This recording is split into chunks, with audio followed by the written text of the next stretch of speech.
so much for coming out and joining us. My name is Amali, and I'm the events director here at Books Are Magic. We are so excited to have Yajia and Felipe Torres Medina with us tonight to celebrate the launch of Tam's debut memoir, Cry for Me, Argentina. Woo! Tales as fascinating and magical by Taika Waititi. Before we dive into Tam's story of a young Argentine juggling her different worlds and identities while trying to make it big in Orange County, I have just a few logistics to point out for how tonight's event is going to go. First, we will be doing a hand-raised audience Q&A towards the end of the discussion, so please start thinking of questions to ask and hold on to them. After the talk tonight, Tam will be around to sign and personalize your books at the alcove next to where you checked in. We'll let you know where and when to start lining up for that. And finally, if you're joining us virtually on the YouTube live stream, we would love to encourage you to buy a copy of Cry for Me Argentina online using the link in the live stream description.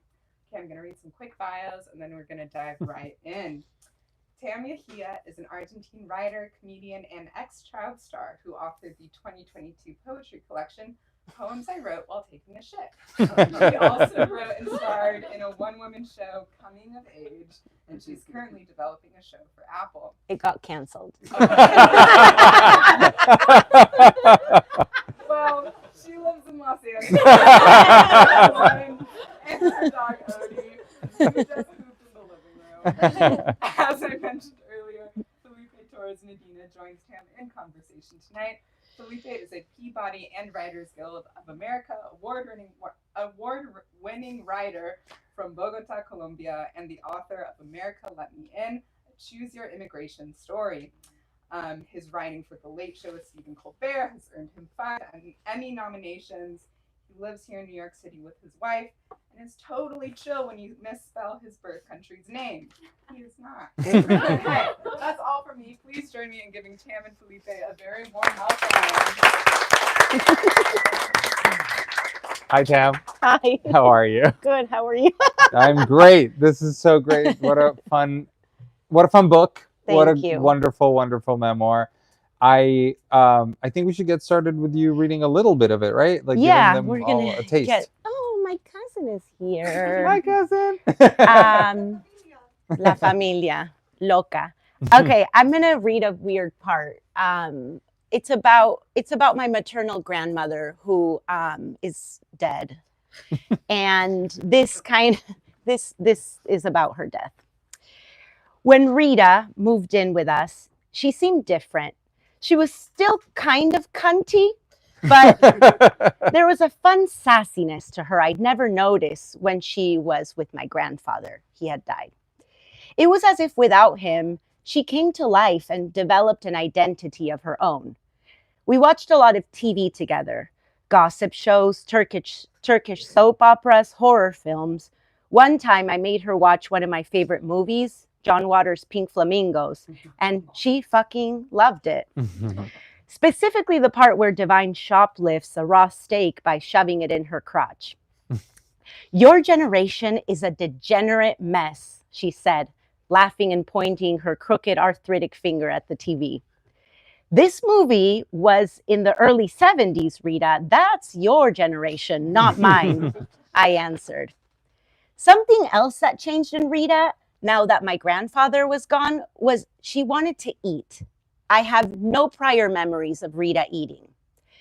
Bring me a ham and cheese sandwich and make sure it's dripping with mayonnaise, she'd yell at me from across the room.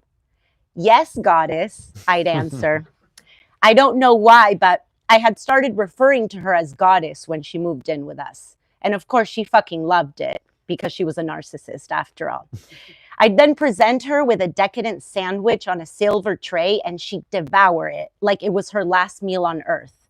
She'd then let me know she was finished and I could come pick up the tray by letting out an earthquake-sized burp that could be heard from across the house. Rita, who was the one grandparent of mine who never played with me or asked me questions about myself, was suddenly interested in knowing everything about me. Tell me about all the beefcakes you've slept with, she said as I tucked her in at night. I'd then sit at the foot of her bed and tell her about this French guy I had sex with who loved to jerk off while smelling my armpits, or about the musician. I'm like, whoa, I wrote this. Or about the musician I used to hook up with back in my record label days, whose penis curved dramatically to the left and always begged me to lick his asshole. Well, did you lick it? She asked me, completely bewildered by what she was hearing. Of course I did, goddess. It tasted like toilet paper.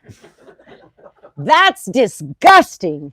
Who knew my granddaughter would turn out to be such a big slut, she replied, breaking into a contagious laughter. Seconds later, she got quiet and added, I should have enjoyed my life and had sex with other men. Your grandfather did whatever the hell he wanted. I'm not going to keep reading, but that's a taste. It ends with her dying, and she was dead on the ground of our home, and I, for some reason, had this desire to suck on her elbow, and I did, and it tasted so sweet, like diabetes. That was amazing. That was incredible. But I do want to, like, this is such a great excerpt of the book because, I mean, as we all in this room saw, it's hilarious, but it's also so heartfelt. And we can, like, truly feel the love that you have for this person in this book and the love that they have for you. Yeah. You know, I think something that people tend to think about, you know, this is a story about you being a child star in Argentina, coming here, then going back to Argentina, then coming back to the States. You deal with, you know, you came here as an undocumented immigrant. You deal with, you know, you being sexualized as a child, as a performer. And the whole time, I'm having fun reading it, you know? And Totally. and there's a sense, I think, that is very Latin. Yes. Which is that we find the joy in, despite all the things, you know. And there's a moment in the book, and I wonder if you can talk a little bit more about it, where when you're here for the first time in the States, you go to McDonald's, which is like, I mean, as an immigrant myself, it's like, that's the rite of passage, right? Like, it's like the greatest thing is you get to go to McDonald's. Yes. And there's a horrible incident where this person calls you Latin trash. Yes. But it's also Halloween, and you need to find a costume. Yeah. And you guys don't have a lot of money. Yeah. So could you share, like, what you guys decided to do? And yeah, that was, like, also the first time that I sensed that my mom had, like, rage issues. But I also understood why. And she had, like, paid at McDonald's. We were little kids, and she had paid with, like, a $20 bill. And instead of giving her $10 back, he gave her $5. But at that point, every dollar counted because we were poor as fuck. And she, you know, and how she, in English, tried to be like, you owe me $5 or whatever. And it led to her calling him to call her Latin trash. And she threw our beverages and our trays at him and wet the entire cash register. And, like, as kids, I don't know if this is my sister, I don't know if she remembers it, but, like, it was so traumatic. We got escorted out. And then that day was Halloween, and we didn't have money for costumes, and we're walking by, like, the home cleaning aisle. And I saw trash bags. And I was like, Dad, we should dress up as trash bags because they called us Latin trash.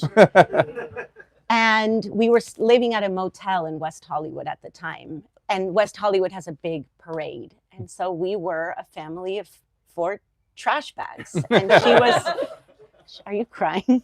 Oh, sorry. And she was little. So she was like the tiny trash bag with arms out.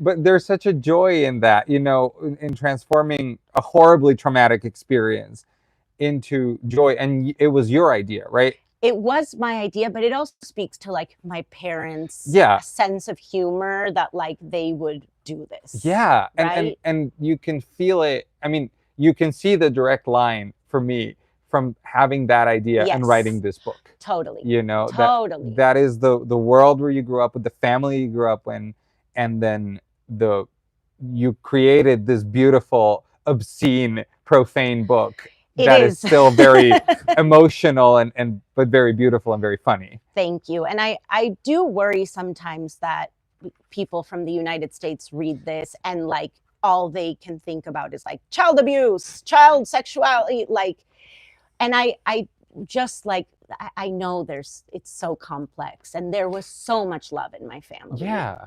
Despite the psychotic aspects. Well, and I think that that's a very Latin trait, right? Like that's a trait that we all kind of grow up with, is finding the joy despite the horror, and sometimes because of the horror. Yes. But you just mentioned the idea of how English language speakers or American speakers are receiving the book, and how they might read these stories and zero in on certain things and maybe like ignore some other things and ignore maybe some of that joy. I was fascinated as a native Spanish speaker to read this this book, and I think personally that Argentines have such a way with words, with especially with insults. Yes. So and good. They're so good. And so there's a moment where one of your grandparents has a nickname for your father. Would you mind sharing what that nickname is? Pussy Fingers. Pussy Fingers, right? And so I was reading this story, and I'm like, I need to know what the words were in Spanish, because like it feels like I'm missing a little bit of the story. But what I really wanted to ask was, how was it for you to write this book for a mostly English-speaking audience, knowing that the richness of your culture and your language in Spanish? That's when working as a translator, even though I hated that job so much, came in handy, because there's no way, like, he didn't literally call my dad Pussy Fingers, because that doesn't exist in Spanish, but he said something along the extent, like lines of like, look at him, his fingers smell like pussy. But I'm just like, I'm a writer and I'm a translator, so I'm gonna fictionalize it a little bit, but it basically is Pussy Fingers.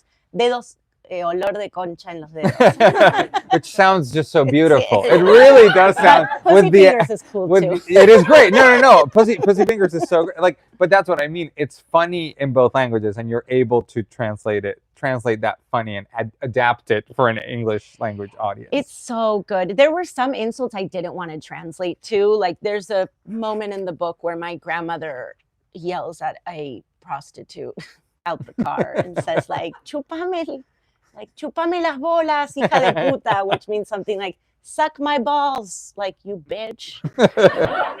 My grandma was like 70 at this point. And I was like, I'm leaving that in Spanish. I'm not reading something else. I have questions prepared. I'm not being super like, you keep talking. Did you guys read this story about this ruin in Mexico? I got a push notification about that today. So I loved all the sections about you moving here and the love you had for kind of like this vision of what America is. There's a moment where you say that when you come here the second time, that you were going to be close to Madonna, who is a huge figure in your life and an inspiration in your child star days, but also that you were going to be close to your favorite store in the world, Payless Shoe Stores. Payless Shoes. R.I.P. Payless Shoe Stores. They're all gone, right? Gone. There's not one left. It's over. The smell in there. Sorry. No. Go ahead. No, it smelled so good in there, and they had shoes for big feet. They did. It was really. It was wonderful, and I couldn't help but relate, because like when we would come as immigrants or as tourists, like it was a rite of passage. We had to go to Payless, and so I also loved your time as like the queen of the mall. Could you explain to Americans what the mall means to you, and really to all like immigrant culture? Because I do think the mall is something that it's an aspirational thing almost. I would describe it as this: the mall to my family was like going to the Grand Canyon Yes. like a white family. Mm-hmm. There was no better activity. My parents are also like super consumers, capitalists, like spend everything you make and then go bankrupt. So the mall was it. Yeah. I also remember, and I forgot to write this in the book, that my second time that we moved to the United States, I was like, oh, we're leaving, fuck. I was really depressed. But in my mind, I said, but I'm going to go to Universal Studios and buy all of the Flintstones merch. And I'm going to decorate my new room in the US with all Fred Flintstones. Like, That's why? so, yeah. And then we got here and I had like 1 penny to spend. And I had like boxes for like my side tables that we would drape a like cute curtain over. Sad to be poor. Anyways.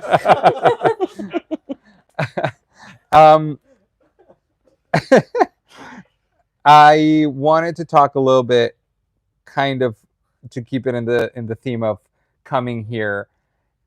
You come from Argentina, a country that has a very particular perception in the like imaginary of Americans. You have a moment in I wrote the page down here somewhere. Oh, so studious. Yeah, look, I did my Good homework.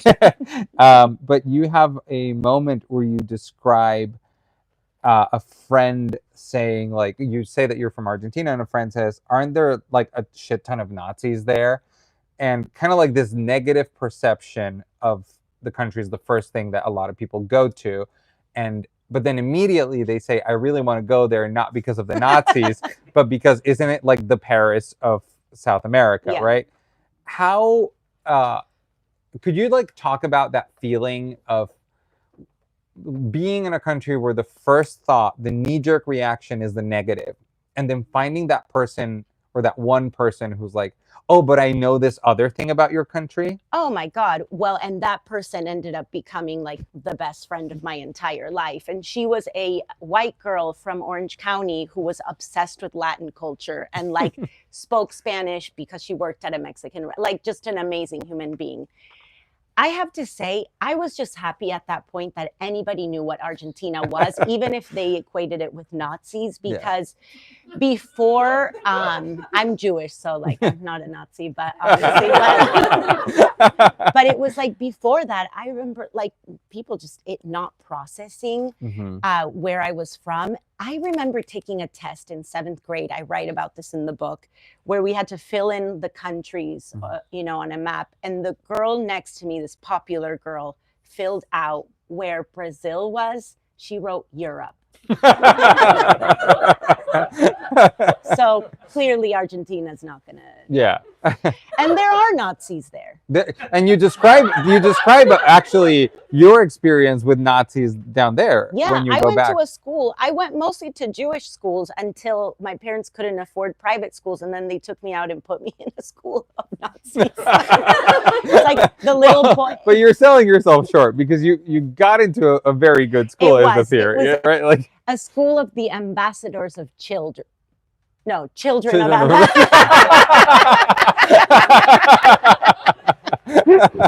But I guess some of them, they didn't know what they were doing, but it was like they were carving little swastikas on the trees, or like I had a birthday party and they were like, what's your team name? And this little piece of shit was like, we're the Nazis. And I was like, oh my God. Yeah.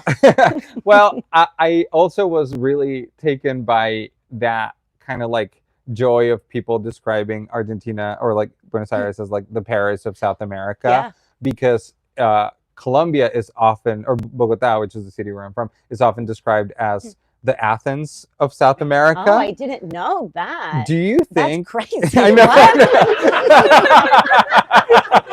I've been there. It's not like Athens. It's like, I mean, I love it, but it's like Gotham City. Yeah, it is. Like, Yeah, right? yeah. We call it Bogota.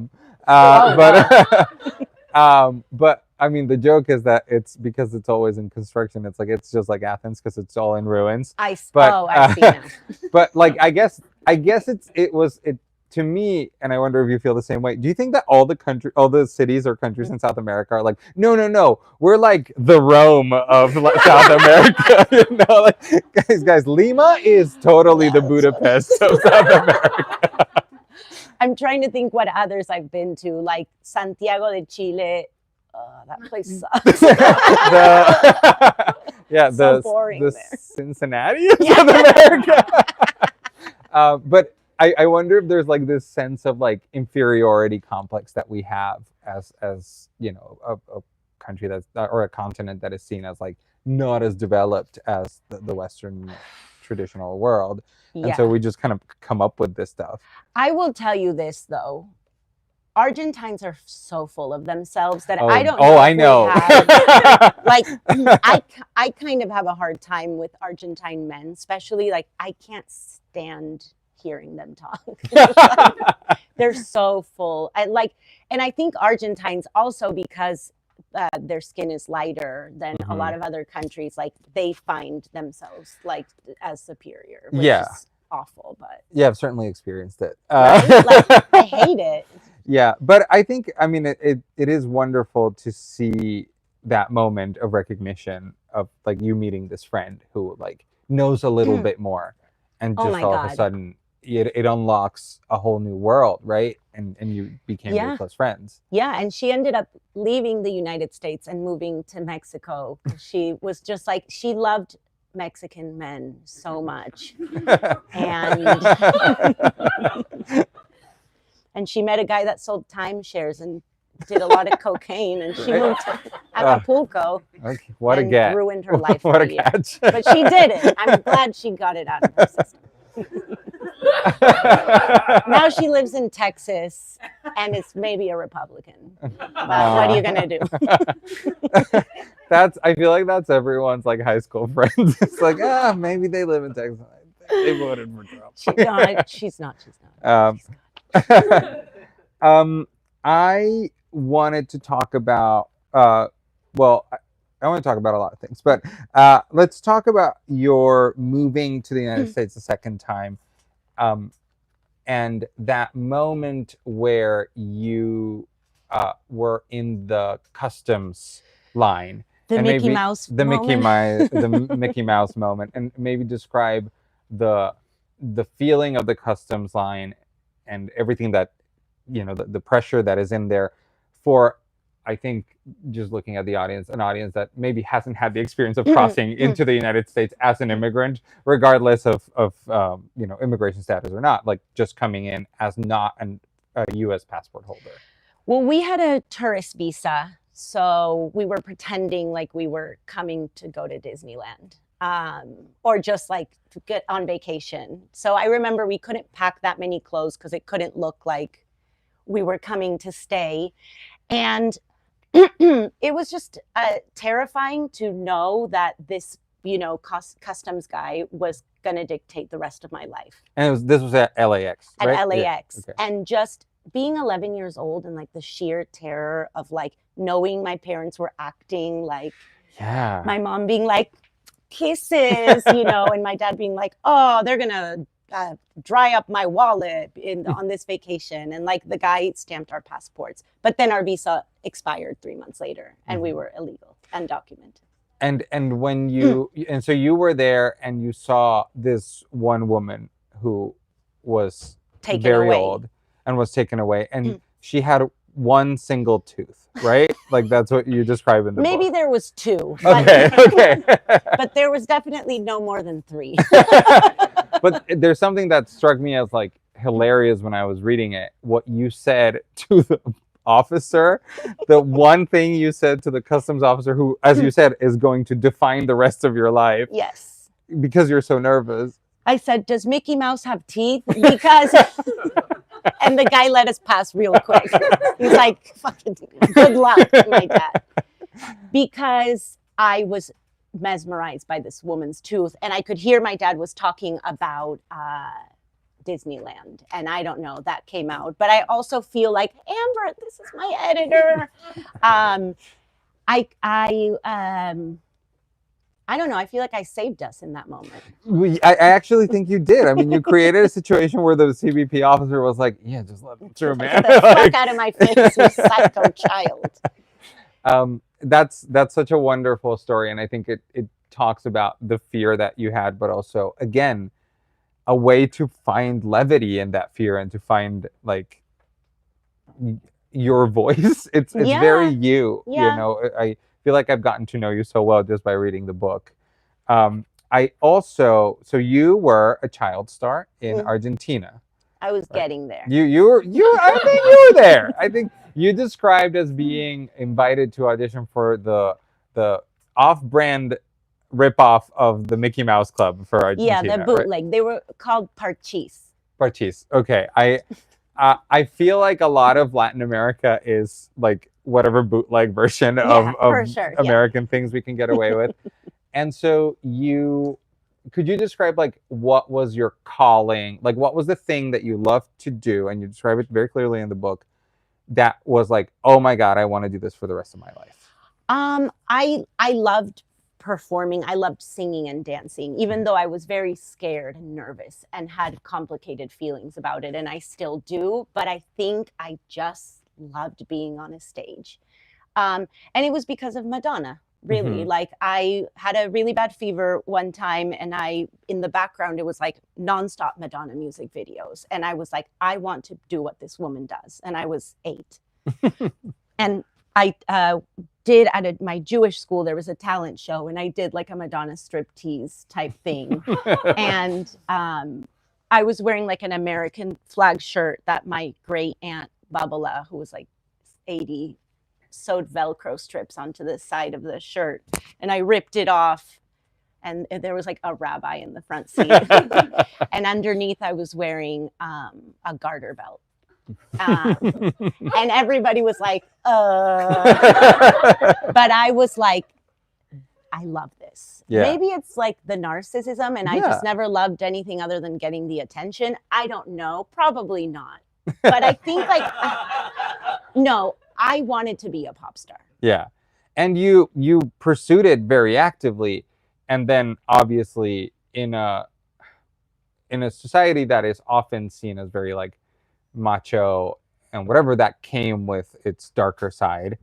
And you talk about experiences that you had with men who were awful to a child. Creepies, yeah. Like a lot of, very horrible creeps. And I want to talk, there's a particular moment where you talk about a teacher that you maybe had a crush on, Sebastian. Yes. And yeah. And, you know, you've mentioned that, like, you know, you've been sexualized by these strangers, but you're pursuing your dream. And so you want to keep doing this. And then you're talking about Sebastian, and as you said, you maybe have a crush on him. Yeah, a little bit. You're a kid, you know, like, yeah. And you're saying, and Sebastian wants to do this, Sebastian wants to do this. And then your dad says something that is kind of hurtful. Yeah. Now, does he say it in your presence or does he say it to your mom and you overhear it? He said it to my mom, but like I was standing right there. Yeah. And So he says, well, I think Sebastian may want to fuck her too. Yeah. Right. And I was like, what? So how disappointing is that for you, that moment for you?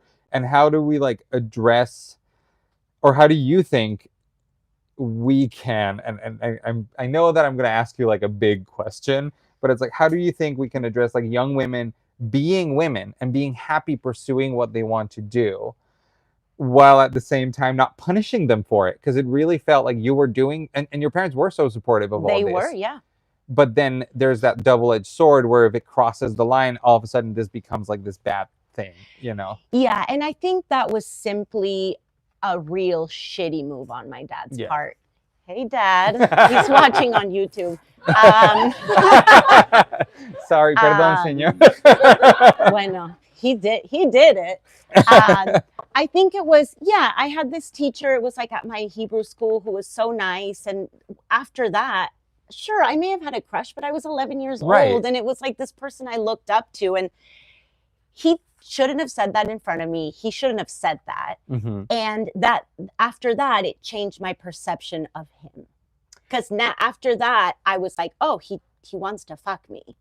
Right. or I didn't say that, but like that sounds horrible. But I was like, I would look at him different and I felt shame. But I think the interesting thing is when my dad read the book and I was like, what did you think about it? And he was like, I thought you and your sister were just like laughing and enjoying the moves, and it was like a piece of cake for you. So I think that speaks to, there was a lack in my family of considering us a little bit, right? It was like we were extensions of them, but we weren't really, seen. Do you think maybe that's what what I'm saying? Do you think maybe that's why you wanted to get on stage? So Yeah, yeah. totally. Damn, fuck. Like I'm always like in these things. I'm like, oh shit, that's why I was the thing I did. I don't take insurance, but I also want to talk a little bit about your birth, which you describe in detail, like you were there. Right. But it is something that I think is very true about, like, again, Latin culture. The fact that all four of your grandparents wanted to be there. And your grandparents are a presence in this book that is like so powerful. They're so strong. They clearly had such a mark in your life. Yeah. Sometimes to an infuriating degree. Yes. But could you describe the moment, like how you described that birth scene and what they kind of said to your parents and all that stuff? Yeah, they were totally codependent people, and they paid the bills for my parents at the time. So it was almost like they kind of when they said they wanted to be in that delivery room, they got to be in that. Right. And also my parents didn't have the balls to be like, no, this is what we want. But there was like a brown sweater involved, because even though it was the middle of summer, my grandma wanted to knit my dad a sweater that he was to wear on the day of my birth. And she wasn't finished knitting it, so she wouldn't let my dad go to the hospital to deliver me until the sweater was finished. And I was almost born in the car because of that. And then, my other grandfather like came in with a tray full of cold cuts and salamis, and like they brought the sweater into the hospital and the tray with the salamis, and my grandma chain smoking and they're literally in the room watching you like come into the world. Yeah. Which in a sense to me was like, oh, she already had an audience. Like she was born with an audience. Holy shit. That's so cool. I didn't realize. I also have to say that this is the story that my parents told me. Right, of course. So like I do wonder with the like Jewish exaggeration and the Latin exaggeration. Yes. Like I do wonder what actually went down that day. I'm sure it was not far from, because sometimes I'll be like, Mom, Dad, am I like making up like the pussy finger story? I'm like, did I make it? And my dad was like, well, you forgot the part where like, it's like worse. Yeah. Okay, great. Well, let me I think the Latin trash bags, I went through that. It's so great. No, it really was such a wonderful moment to read that. That was like, I don't know, I thought it was so beautiful, really. Yeah, it really was. It's very cinematic too. 4 little trash bags walking around. Yeah. And I think if you are okay with it, I think we can open the floor for questions from the audience if you're happy with that. Is there anything else you would like me to ask you, Tam? No, I'm about sweating. The book? Okay. Great. So yeah, if anyone in the audience has any questions, has any curiosities about the book, I see. What was your favorite part about writing the book? The being close to my grandparents again. Yeah.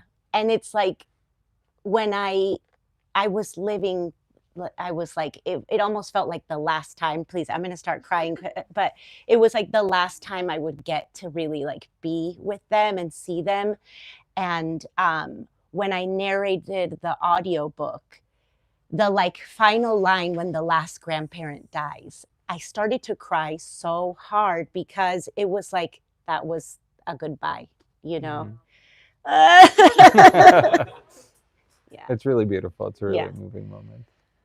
Yes. So I have to out myself. I'm the number one fan of chorizo talk. What? I love it's like amazing that I'm sitting in front of your sister. Oh my God. You guys are huge celebrities in my mind. I have all the episodes downloaded. I listen to them when I have a bad day. Like I love it so much. So I'm so excited to read this book, and I definitely like recognize some of the stories that you told in the podcast. And I would just love to hear like how, you know, some of these stories, like definitely you can feel that it's like almost a family legend, like you've told this story many times, but some stuff is like very personal that you seem to be like revealing for the first time. And I would love to hear like what your experience writing these stories down in this format is different than telling stuff before or not. Yeah, it was so healing, honestly, because I tend to overly joke about things and like trivialize them, but there were chapters that my editors would stop me and be like, can we, like, this is the chapter of you getting like sexualized as a child, like maybe it's not that funny of a chapter, and like go deeper, and like what did you really feel, and what was that like? And it was like unprocessed trauma that not only did I process it, but I wrote it down, and it was fucking crazy. And I had to get a lot of therapy while I was writing the book. Thank God.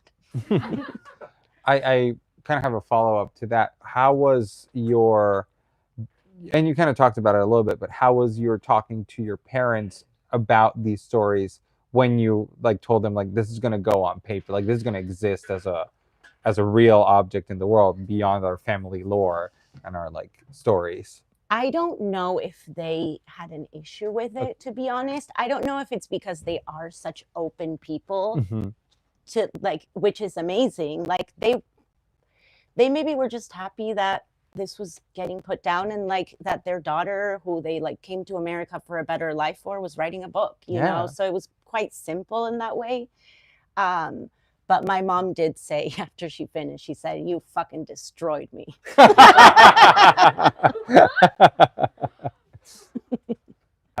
Yes.